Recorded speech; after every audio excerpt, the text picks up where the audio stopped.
आज ना दिवसाची सुरुवात मस्त अशा रियांशच्या जिमपासून झाली होती। त्याची जिम तर चालूच होती, पण त्या अगोदर ना इथे शिवांशचं स्कूल चालू झालं होतं, तर त्यासाठी टिफिन बनवायचा होता। तर मग मी इथे गावाकडून जी काय मेथीची भाजी आणलेली होती मस्त फ्रेश, तर ती बनवायला घेतली आणि त्याच्यासाठी ना इथे 2 पळ्या तेल टाकलं, त्याच्यामध्ये हिरवी मिरचीची पेस्ट बनवलेली होती ती टाकली आणि रात्रीच भाजी मी निवडून ठेवलेली होती, तर तीही मस्त स्वच्छ धुवून टाकली आणि त्यानंतर अर्धा ते 1 तास पहिले मुगाची डाळ भिजत ठेवलेली होती, तर तीही त्याच्यामध्ये ॲड केली। मुगाची डाळ टाकली ना तर टेस्ट खरंच खूप छान लागते। तुम्हीही एकदा नक्की ट्राय करून पहा आणि तुम्ही जर आणखी वेगळ्या पद्धतीने मेथीची भाजी बनवत असाल तर तेही कमेंट करून नक्की सांगा।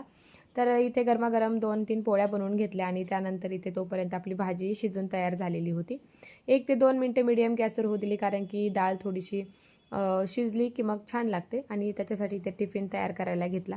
तर त्याला ना टिफिनमध्ये सलाड खूप जास्त आवडतं, तर मी त्याच्यासाठी काकडी, टोमॅटो किंवा गाजर जे काही घरात असेल ते मी त्याला टिफिनमध्ये कट करून देत असते आणि त्याचा इथे मस्त असा टिफिन तयार करून घेतला।